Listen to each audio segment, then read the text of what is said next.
دا کیسه په جنګ باندې حل شوې ده. نه ما هغه کورمه څه جنت هغه په ټاپو کې یادېدله، په غزلو کې یادېدله، هغه کورمه اوس په جنګو باندې یادېږي، په بارودو باندې یادېږي. وجود مې دردېدلی دی، د جنګ په حق کې نه یم، انګړ مې نړېدلی دی، د جنګ په حق کې نه یم. او له جنګ نه چې خبر نه دي نو جنګ چغې دې پرېږدي. ما وران وطن لیدلی دی، د جنګ په حق کې نه یم. او په جنګ کې خو بندېږي د جانان د دیدن لارې، تازه مې زړه بایللی دی، د جنګ په حق کې نه یم. السلامونه، خدای دې وکړي چې روغ او جوړ وي زما بې پښتنو او بې درکو کورمیوالو. د تپوس مې هېڅوک نشته دي چې وایي کې سوره ورځې شپلې ګوره سوره ټیم شولو چې جنګ شروع دی. نن ورځې پورې 24 ده کیسه په جنګ باندې حل شوې ده. نه هېڅ یو نه دي ولي ټوټل په دغې کیسې باندې غلي. کسه مشران سره کینې بیا یې چې هغه سره پوسېدل، پړانګې سره پوسېدل. څنګه پړانګې پوسېدل؟ جوړویلې نه کېږي. ما هغه کورمه څه جنت هغه په ټاپو کې یادېدله، په غزلو کې یادېدله، هغه کورمه اوس په جنګو باندې یادېږي، په بارودو باندې یادېږي.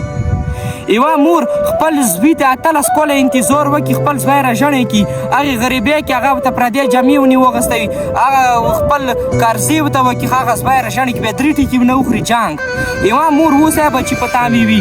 ما داسې اورېدلي چې یوه مور اوسه بچي په تامې دی، هغه ورته ناسته دی، سکل ته کمرې نه وتی دی، شهید شوی دی، مغاسې کمرې سامان مغاسې پاتې دی، اوسه پورې ګوتې نه دي وروړي. او بیا بله مو داسې اورېدلي دی څه کسه یوه مور داسې هغه کوم شهید جامې دي وینو سباته دي که نه، هغه نن ورځې پورې هغې مینځلي نه دي، ځان ته ناخ کې ته ایښي دي.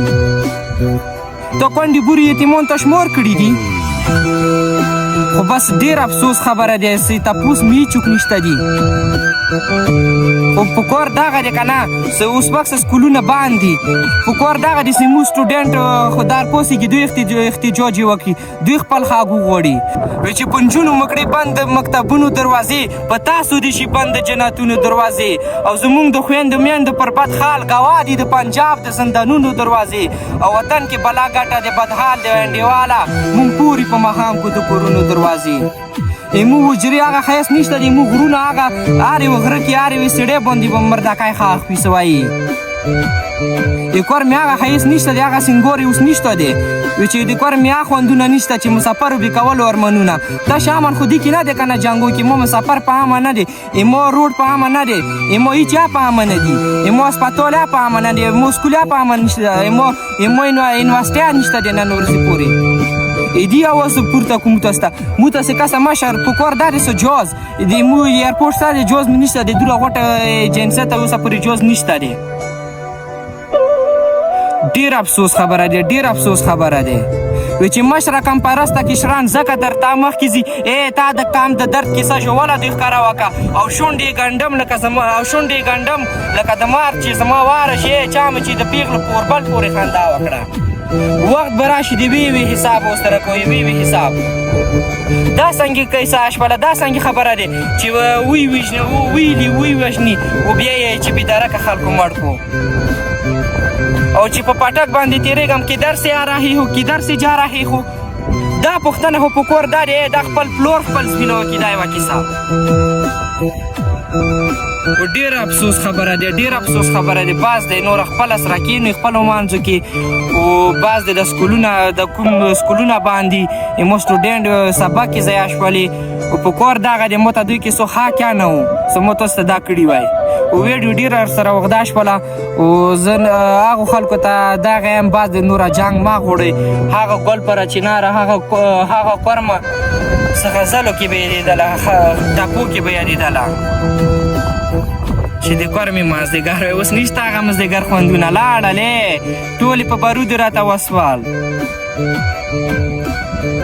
او زه اخري کې بیا تاسو ته د مونږ که ویډیو کې څوک خفه شوي نو زه بښنه ترې غواړم. او ډېر افسوس خبره دی، ډېر افسوس خبره دی پښتنو. بس دی راویښ شئ، د یو بل ملاتړ وکئ، نوره مه کوئ، جنګونه مه غواړئ. دې جنګو کې هېڅ هم نشته دی، په خدای که دا جنګ دی وی چې په خاموشۍ مې د ټول ښار شکرانې وایستې او ما په خبرو کې باڼې له زمانې وایستې. او اغیارو زه په مذهبونو کې مصروف ساتلم، دوی په آرام زما له کور مې خزانې وایستې. ډېر افسوس خبره دی، ډېر افسوس خبره دی. بعض دی دا جنګونه مه کوئ، دا جنګ دا د ډالرو جنګ دی. چې په ملغلرو جنګ دی نه ختمیږي، او دا د ډالرو جنګ دی نه ختمیږي. او پښتون له سره خپل پښتون نیولی سم دی، تر سرو جنګ دی نه ختمیږي. نور باز دی مازې ته وایي دغه کونډې پورې بې ستره کړلې جنګ پښتنې د جنت خورې. باز دی نوره مازې ته وایي او زه خو به دوا ورته وکړم چې خدای د کور مې کې دغه کوم فسادګر دي د کوم غداران دي دا د خدای په ګوړه مخه تور کړي او بس سره یو شی باز دی نوره نه کېږي سره دا جنګ د ډالرو جنګ دی دې ته لمن مه وایې بیا به خیمان وي قسم درته کوم خیمان به وایي ټوټل تاسو خونې ته درد نه دی رسېدلی تاسو خونې ته جنازې نه دي رسېدلي ځکه داسې وایي نوره بس زه تاسو نه بخښنه غواړم او که څوک خفه شي نو بخښنه ترې غواړم وسلام